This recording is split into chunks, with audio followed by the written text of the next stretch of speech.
Hello everyone, welcome to Prashanti tutorial. This is Priyanka. आज की class में हम एमपीजी के स्टडी करने वाले हैं, जिसका पहला टॉपिक है मध्य प्रदेश का गठन। तो आइए देखते हैं मध्य प्रदेश का गठन। मध्य प्रदेश का गठन।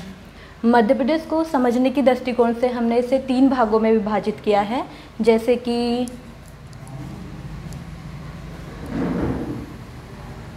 स्वतंत्रता से पूर्व, स्वतंत्रता के बाद और वर्तमान की स्थिति।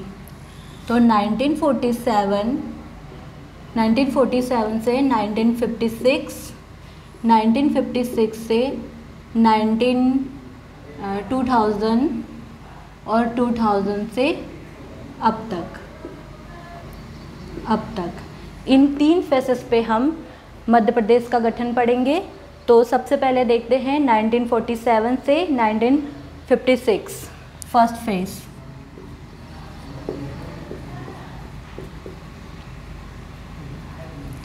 सबसे पहले मध्य प्रदेश का गठन पढ़ने से पहले हम मध्य प्रदेश के इतिहास के बारे में बात करेंगे। जैसे कि हम सभी जानते हैं कि संपूर्ण क्षेत्र में ब्रिटिश शासन का आधिपत्य रहा और उसकी जो राजनीतिक इकाई थी उसे 2 भागों में बांटा गया था। तो उसके 2 भाग हैं, जैसे देसी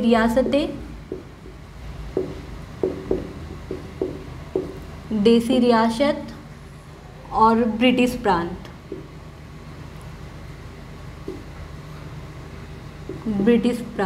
देसी रियासत जो है, इसमें राजा के अधीन कार्य किया जाता था और ब्रिटिश प्रांत में ब्रिटिश के अधीन रहकर कार्य किया जाता था। लेकिन देसी रियासत में ऐसा था कि एक राजा होता था और राजा के अधीन रहकर कार्य किया जाता था, लेकिन सारी बागडोर ब्रिटिश के हाथों में थी। तो ये इसकी हो गई राजनीतिक इकाई। और देसी रियासतों की बात की जाए तो देसी रियासतें हमारे भारत में कम से कम 552 रियासतें थी, जिसमें हम अपनी एमपी में 6 रियासतों के बारे में जिक्र किया गया है। और 6 रियासतें हैं, 6 रियासतें जैसे कि होलकर रियासत, सिंधिया रियासत, नवाबी रियासत, कलचुरी रियासत और एक 6 रियासतों के बारे में जिक्र किया गया है। और जैसे इस तरह संपूर्ण क्षेत्र में ब्रिटिशों का अधिकार था और इनकी शासन व्यवस्था थी। तो जैसे जैसे ब्रिटिशों की विलय नीति के कारण रियासतों वाली व्यवस्था समाप्त की गई और इस प्रकार 3 भागों में बांट दिया गया। तो आइए हम देखते हैं मैप के जरिए। ये स्वतंत्रता से पूर्व के समय की स्थिति है, भौगोलिक स्थिति है, जो पार्ट ए और पार्ट बी, पार्ट सी में विभक्त किया गया था।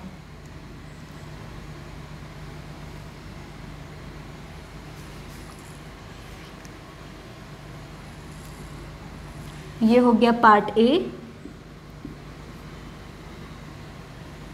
ये पार्ट बी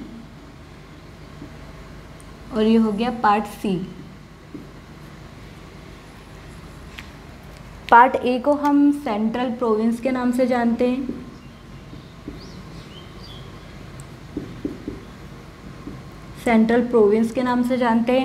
पार्ट बी को हम मध्य भारत के नाम से जानते हैं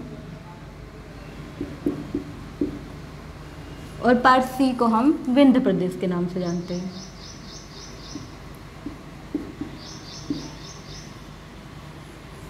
जिसमें पार्ट ए में देखा जाए तो पूरी कुल 14 देसी रियासतें मिलकर पार्ट ए बनाया गया था, जिसका नाम है सेंट्रल प्रोविंस। और यहाँ पे इसके अंतर्गत यहाँ पे बघेलखंड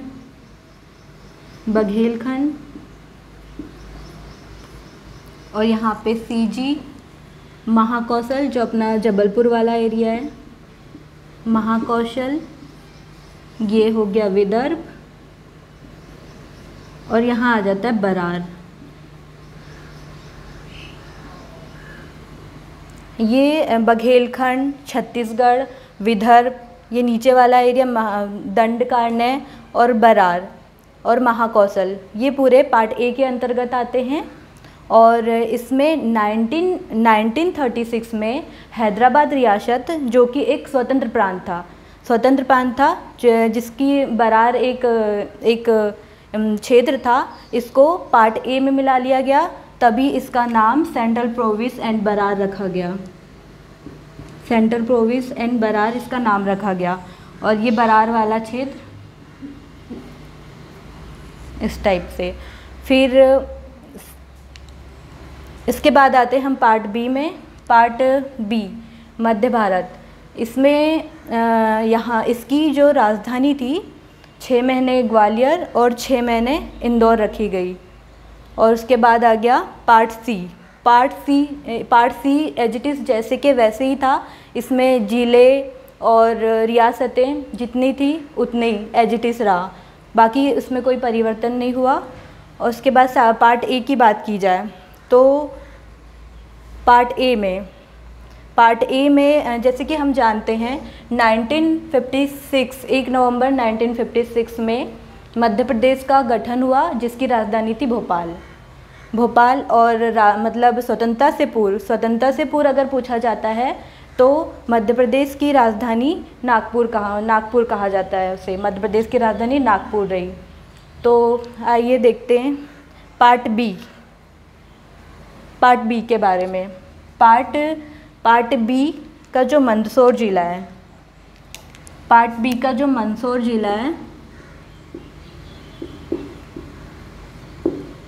मंदसौर जिले के जो भानपुरा तहसील थी,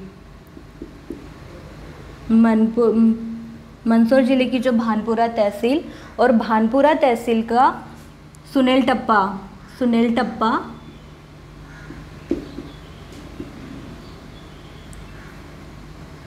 भानपुरा तहसील का जो सुनेल टप्पा है ये राजस्थान में दे दिया गया, राजस्थान में मिला लिया गया।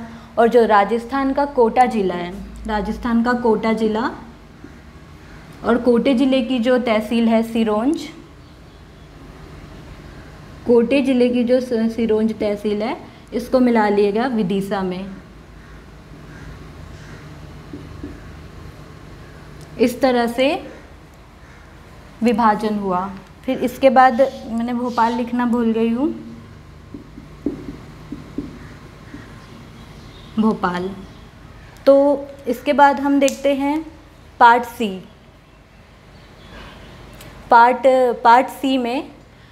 में हम देखते हैं कि भोपाल जो है, भोपाल का जो मुख्य दोस्त हबीबुल्ला, उन्होंने भारतीय संघ की विलय नीति में जाने से मना कर दिया। मना करने के बाद फिर जनता के दबाव के कारण उसने इस विभाजन में लेने का निर्णय लिया। फिर निर्णय लेने के बाद पार्ट सी में भोपाल को मिला लिया गया। 1956 में पार्ट सी में भोपाल मिल गया।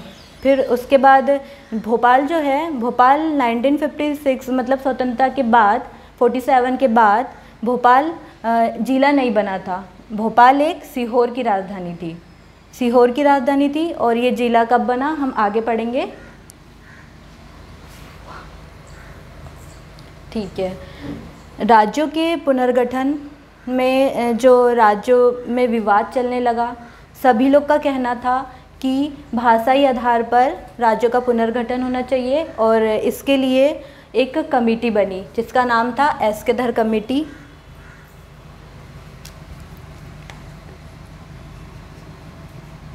एस्केधर कमेटी बनी।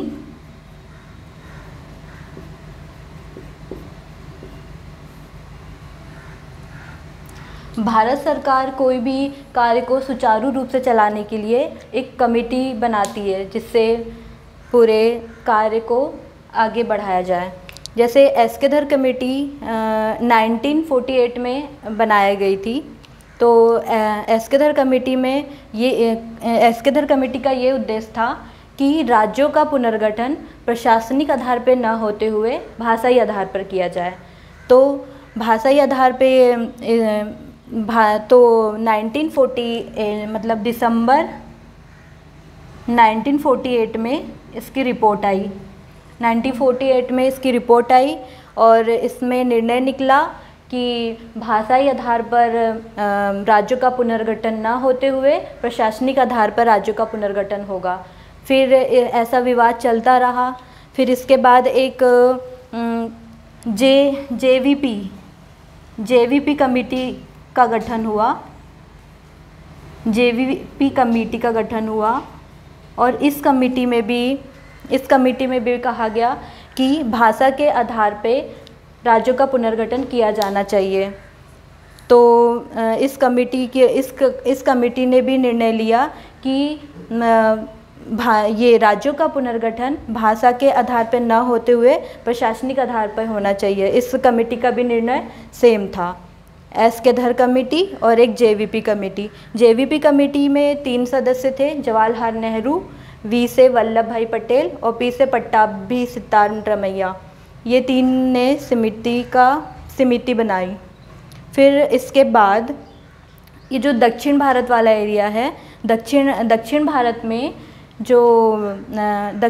में एक आंदोलन छिड़ गया।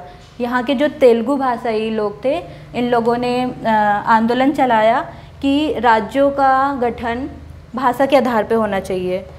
तो जो लिखूँ का भाषा के आधार पे होना चाहिए। जेवीपी कमेटी बनी। इसमें भी यही कहा गया कि भाषाई आधार पर राज्यों का पुनर्गठन होना चाहिए और ये कमेटी का रिपोर्ट आई 1949 में। इसके बाद जो दक्षिण भारत वाला एरिया, दक्षिण भारत में मतलब दक्षिण भारत के जो लोग थे, तेलुगु भाषाई लोग, इन लोगों ने एक आंदोलन छेड़ा कि राज्यों का गठन भाषा के आधार पे होना चाहिए। तो जो तेलुगु भाषाई जो आंदोलन था,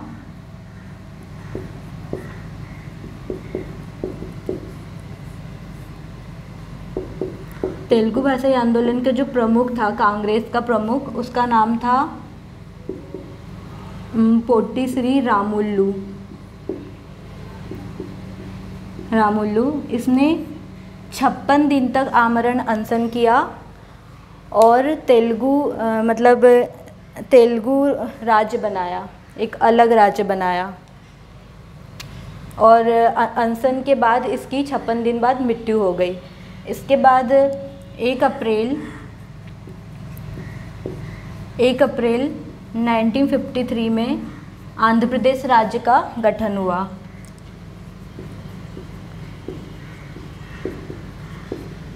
आंध्र प्रदेश राज्य का गठन हुआ जिसका भाषाई आधार पर इसका गठन हुआ। सभी राज्य चाहते थे कि भाषाई राज्य पे इसका गठन हो। सभी अपना अपना एक अलग प्रांत, स्वतंत्र प्रांत चाहते थे।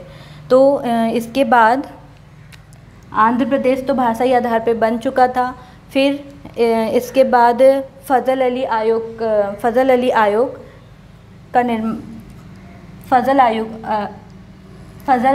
बना।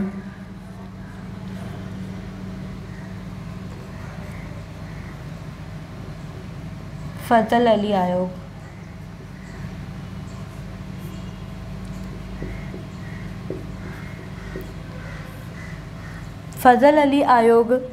फजल अली आयोग में भी इसका भी उद्देश्य यही था कि भाषाई आधार पे राज्यों का पुनर्गठन होना चाहिए।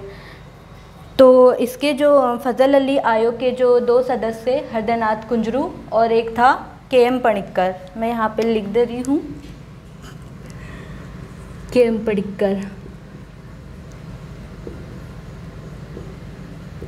पणिक्कर और एक हृदयनाथ कुंजरू।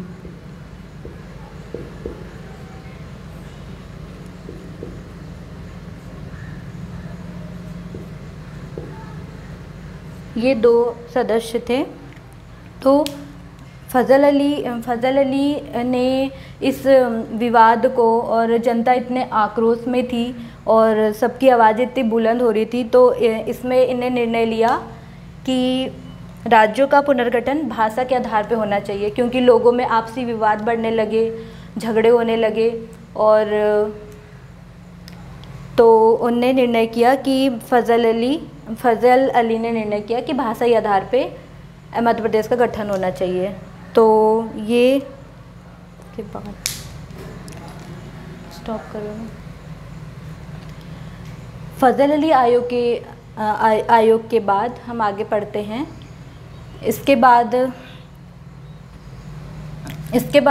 जो 1956 में 14 राज्य, हमारे भारत में 14 राज्य और 6 केंद्र शासित प्रदेश हुए।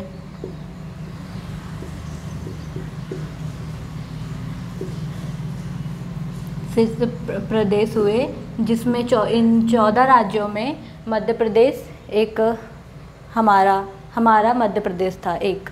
और फिर 1956 में कुल 43 जिले और 8 संभाग बने।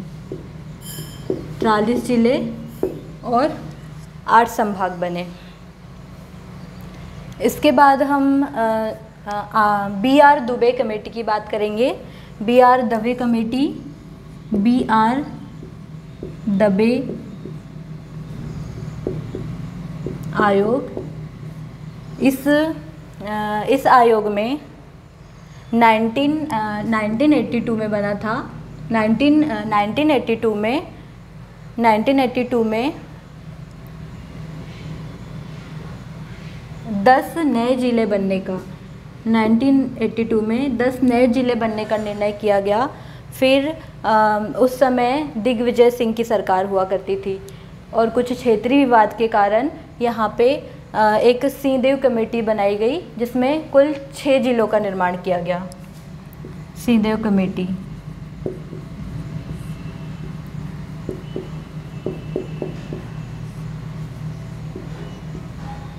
इसमें कुल 6 जिले बनाए गए।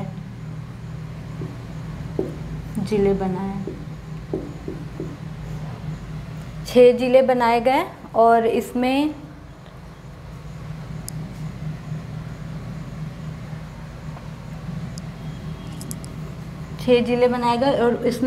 अपने मध्य प्रदेश में पूरे 61 जिले और 12 संभाग, 61 जिले और 12 संभाग बनकर तैयार हुए। 61 जिले। फिर इसके बाद हम देखते हैं जो 2000 से वर्तमान की स्थिति।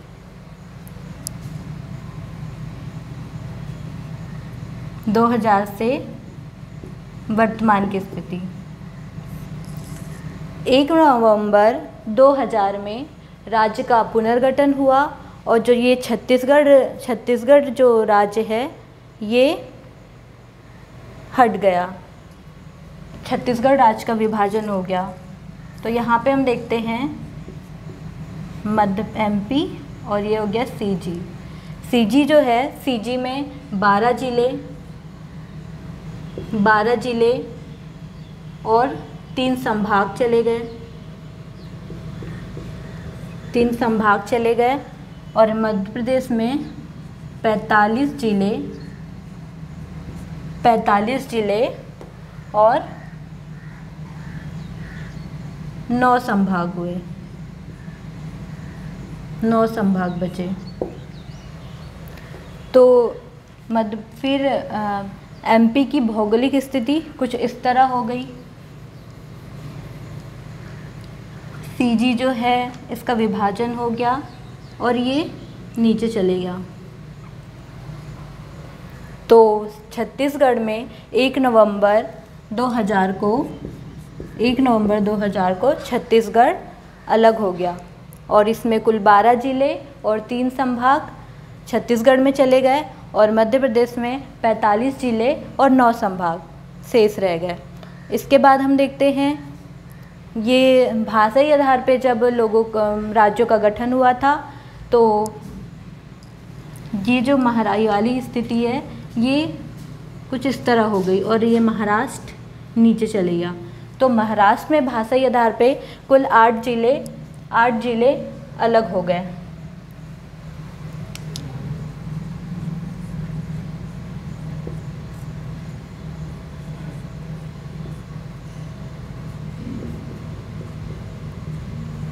महाराष्ट्र में चले गए।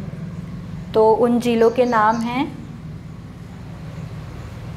मैं थोड़ा क्लीन कर दे रही हूँ।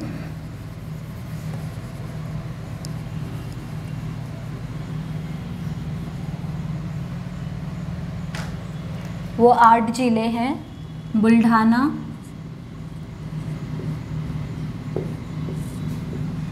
अकोला,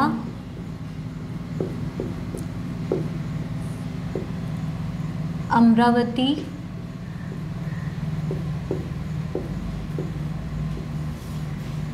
चांदा, भंडारा,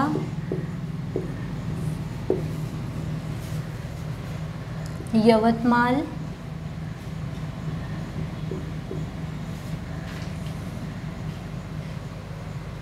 माल, वर्धा और एक नागपुर। ये पूरे 8 ज़िले महाराष्ट्र में चले गए और सन 1 नवंबर 2000 को हमारी एमपी की भौगोलिक स्थिति कुछ इस तरह हो गई। ये वर्तमान की स्थिति है।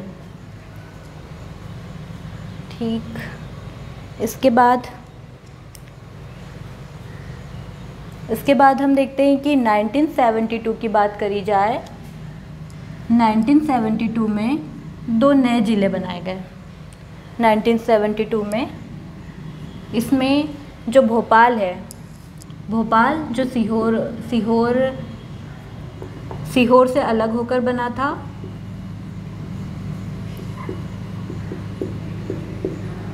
सीहोर से अलग होकर एक जिला बना, और राजनांदगांव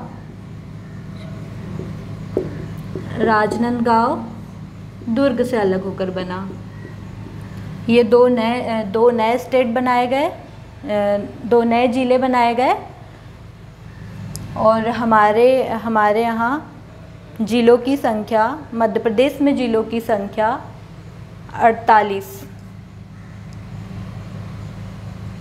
हम मध्य प्रदेश में ज़िलों की संख्या 45 और 9 संभाग हुए।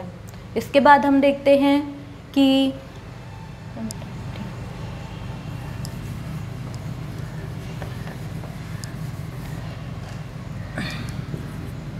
इसके बाद हम जिलों के बारे में पढ़ेंगे। अब तक हम मध्य प्रदेश के गठन में बाह्य पुनर्गठन के बारे में पढ़े थे, बाह्य विभाजन के बारे में, और अब हम पढ़ेंगे आंतरिक विभाजन के बारे में। तो जब 1 नवंबर 2000 में पार्ट ए, पार्ट बी ये सब नहीं रहा, अब जिले और तहसील बन चुके थे।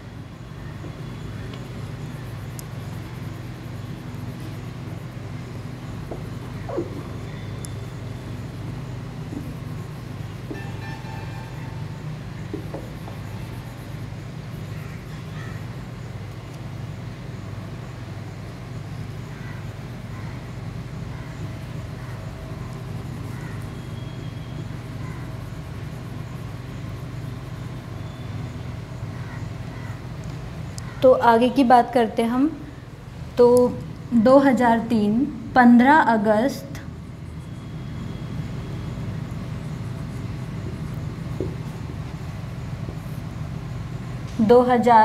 में 3 नए ज़िले बने। खंडवा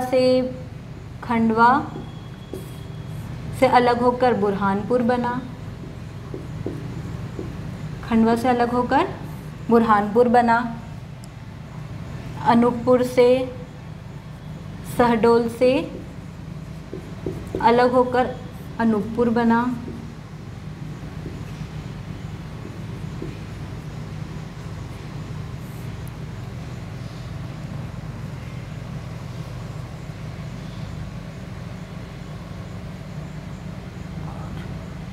और गुना से अशोकनगर।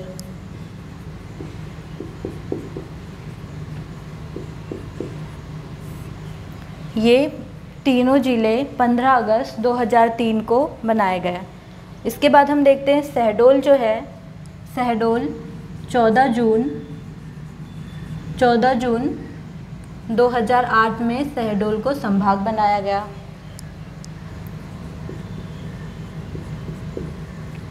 शहडोल को संभाग बनाया गया।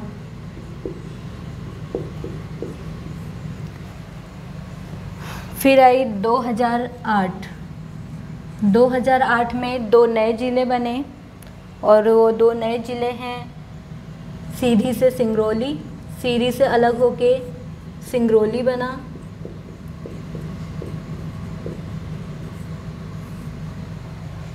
और झाबुआ से अलग होके अलीराजपुर।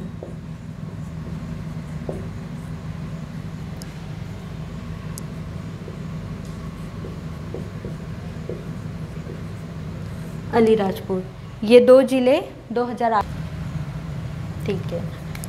और दूसरा क्या, 16 अगस्त 2013 को शाहजहाँपुर से अलग होके आगरमालवा इंकानवा जिला बना।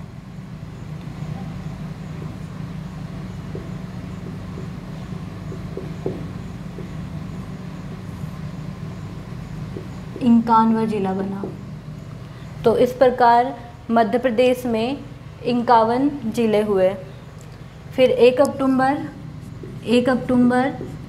2018 को टीकमगढ़, जो बुंदेलखंड क्षेत्र में आता है, टीकमगढ़ से अलग होके निवाड़ी बनाया गया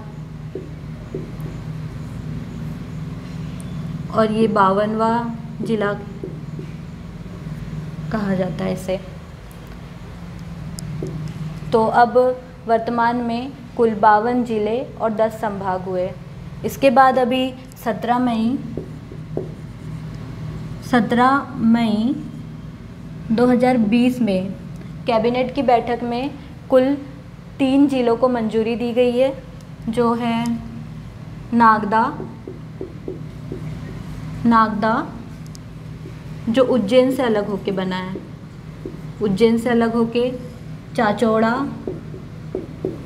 चाचौड़ा गुना से अलग होके, और मैहर सतना से अलग होकर। ये 3 नए ज़िले हैं जिन्हें मंजूरी मिली है और एग्ज़ाम में पूछा जाएगा, जो प्रस्तावित है।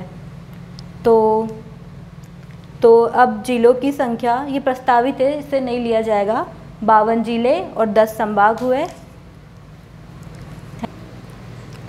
इस प्रकार हमने मध्य प्रदेश का गठन पढ़ चुके हैं और मेरे द्वारा बनाए गए वीडियो यदि आपको पसंद आया हो तो सब्सक्राइब करें, लाइक करें। Thank you. कुछ गलत था।